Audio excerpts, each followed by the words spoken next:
नमस्कार, मैं डॉक्टर विष्णु माने पिछले 5 साल से गर्भ संस्कार के ऊपर काम कर रहा हूँ। सच में ये विधि जो है, ये साइंटिफिक विधि है।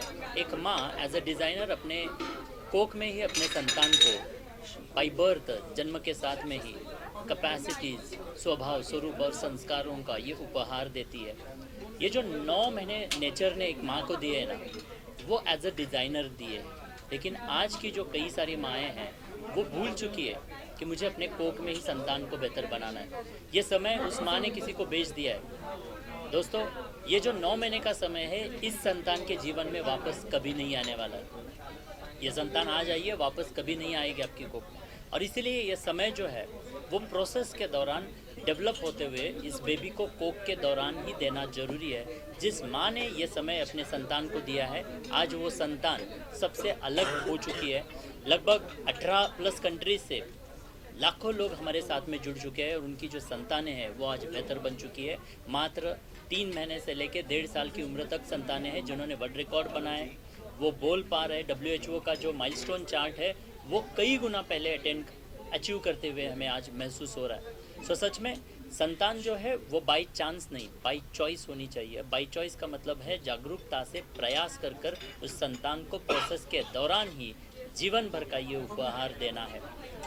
कई बार गर्भ संस्कारों का नाम सुनने के बाद में लोगों को लगता है कोई रिलीजियस वर्क होगा, धार्मिक विधि होगा, पर ऐसा बिल्कुल भी नहीं है। आज हमारी इतनी बड़ी कम्युनिटी है, हर कास्ट से आज यहाँ पे लोग जुड़ चुकी है। कई सारी मुस्लिम मॉम है जो हमारे साथ में जुड़ चुकी है और मतलब सैकड़ों माएँ हैं जो अपने संतान को कोख में ही बेहतर बनाने के लिए प्रोसेस में आ चुकी है। और इसलिए मैं हर किसी को बताना चाहता हूँ, ये अपॉर्चुनिटी है। 9 महीने गर्भ संस्कार का मतलब क्या है? गर्भ संस्कार यानी उस हर एक गर्भवती माँ का पूरे 9 महीने के लिए happy, active, creative, energetic, peaceful, stable, positive और कंसिस्टेंट रहना, यानी गर्भ संस्कार होता है। जो माँ या जो माता पिता प्रेग्नेंट है या प्रेगनेंसी के लिए प्लान कर रहे हैं, उन सभी ने इस प्रोसेस को जान कर लेना जरूरी है। अगर आप इसे जानते तो शायद आप कर पाएंगे, जानेंगे नहीं तो पाने का सवाल ही नहीं है। कई बार लोगों को पता नहीं है कि प्रेगनेंसी में क्या करना है, मेंटली इमोशनली कैसे रहना है। सिर्फ बेबी जो है वो सिर्फ शरीर से नहीं जन्म ले रहा है, वो शरीर के संग अंदरूनी कैपेसिटीज़ को लेकर आ रहा है। और इसलिए इन अंदरूनी कैपेसिटी के लिए आज देश भर में एक ही नाम है, वो है GSC यानी गर्भ संस्कार चैलेंज। क्यों? क्योंकि मेरा हर एक उस गर्भवती माँ के लिए चुनौती है। आपके बेबी को और आने वाले देश के भविष्य को बेहतर बनाना चाहते हैं तो ये चैलेंज आपके लिए। जरूर एक बार अनुभव करें और अपने कोख में ही अपने संतान को जीवन भर का ये उपहार प्रदान करें। धन्यवाद। एक मिनट थॉट तो मेरा नाम रीमा वोरा है।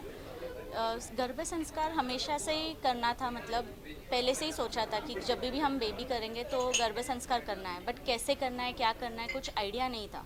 तो हम ऐसे ही वीडियोस देखते थे यूट्यूब पे, बट यूट्यूब पे से कुछ ऐसे प्रैक्टिकली नहीं था पॉसिबल, क्योंकि हम वो देख के 2 मिनट में वापस भूल जाते हैं। बट एक ऐसे फुल प्रूफ कुछ चाहिए था, तो गर्भ संस्कार challenge was a go to thing कि हमको ये करना है। और जैसे ही गर्भ संस्कार हमने लिया तो वो चैलेंज मतलब वो चैलेंज ही है। 9 मंथ्स हमको वो फॉलो करना पड़ता है। सर इतने स्ट्रिक्ट है और सर फॉलो अप हमेशा लेते रहते हैं कि आपने ये किया या नहीं। और कॉम्पिटिशन्स रहती है कि जैसे कि मम्मी का ऐसे मंथ वाइज चार्ट देते हैं सर, तो वो टिक करना है हमको कि हमने ये किया, आज ये किया, या आज ये मिस हो गया। तो वो पूरा एक ऐसे फॉलो अप रहता है और सर इतना मोटिवेट भी करते हैं, और सर की पूरी टीम कि कैसे करना है, क्या करना है, वो पूरा हमें एक्सप्लेन करते हैं। और it is a beautiful journey. अगर तुमको एक अच्छा बच्चा चाहिए मेंटली और फिज़िकली, और इवन एज अ मदर, कि हम लोग इतना स्ट्रेस लेते हैं, छोटी छोटी बातों का हम स्ट्रेस लेते हैं कि मेरे बच्चे को कैसे होगा, क्या होगा। तो गर्भ संस्कार चैलेंज हमेशा हैंडी आता है कि हम कुछ भी पूछे, कुछ भी करें, हमको आंसर मिल जाता है। और मेरा बेबी जब बॉर्न हुआ तो मेरा वेट तो बिल्कुल नहीं बढ़ा प्रेगनेंसी में, but my baby was very healthy. I had a baby of 3.86 kgs. So that was a big thing for me. Thank you. नमस्ते, आई एम श्रुति माने। मैं पुणे से हूँ और ये मेरा फर्स्ट बेबी है। मैंने GSC 8 मंथ में ज्वाइन किया था। और अभी जो मैं देख रही हूँ समरजित में जो चेंजेस है वो सेकेंड मंथ से ही मतलब ओम क्लियरली बोलता है, मतलब वो जो है सो सबके लिए ही शॉकिंग था।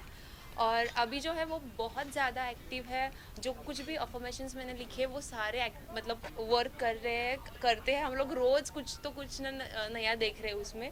सो I am really grateful for GSC। Thank you. आप क्या सोचते हो और आपको ये थॉट कैसे आया? क्या देखिए, हम डॉक्टर हैं, ठीक है, बट इसका मतलब ये नहीं है कि हम अपनी जो संस्कृति है इसमें मानते नहीं है। हमें बहुत अच्छे से पता है, पूरे भारत को पता है, अभिमन्यु की स्टोरी हमें बताने की ज़रूरत नहीं। तो ये तो हमें पुरातन से पता है कि गर्भ संस्कार नाम की चीज़ है, ठीक है। इसी वजह से हमने ये गर्भ संस्कार को चुना। और कोई आपको पूछना है? मैडम ये बताइए, आप दोनों एज अ पेशे से डॉक्टर्स हैं, आप अपने दूसरे बीबी से अपने बच्चे को क्या कंपेरिजन में अलग तरीके से देखते हैं, और ये थॉट मतलब हर जगह रहता है किस तरीके का? ये जो GSC है उसमें सबसे इम्पॉर्टेंट है अफर्मेशंस। तो अफर्मेशन में आप लिटरली अपने बेबी को डिज़ाइन कर सकते हैं कि मुझे अपना बेबी काम चाहिए, इंटेलिजेंट चाहिए, स्ट्रॉन्ग चाहिए। तो मैंने ये सारे अफर्मेशंस बहुत मतलब मैं 4th मंथ से ही लिख रही थी, और अभी मैं देख रही हूँ, आई कैन एक्चुअली सी कि ये बहुत काम है। और बाहर मैं जाती हूँ तो अभी जो ये टॉडलर एज है, बच्चे स्क्रीन से ज़्यादा अटैच रहते हैं या फिर क्रैंकी हो जाते हैं उनको जो ना मिले। बट ये बहुत शांत है, किसी के भी साथ बहुत ही इजीली ये एक्वेंट हो जाता है। और हमने उसको अभी ट्राई भी किया प्री स्कूल में।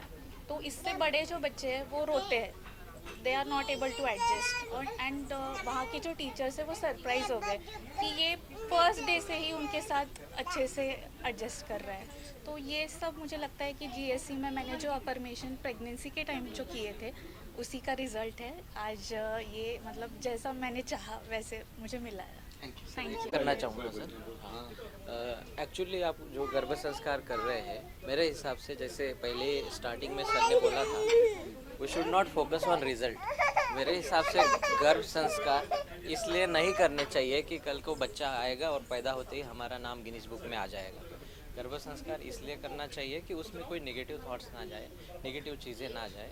तो जो कुछ हम पॉजिटिव एटमॉस्फेयर रख सकते हैं वो रखने के लिए मेरे हिसाब से सबने गर्भ संस्कार करने चाहिए, ना कि कोई एकदम हमें कोई एक आउट ऑफ द वे कुछ बच्चा आ जाएगा और अचानक आते ही कोई वर्ल्ड रिकॉर्ड कर देगा। Thank you.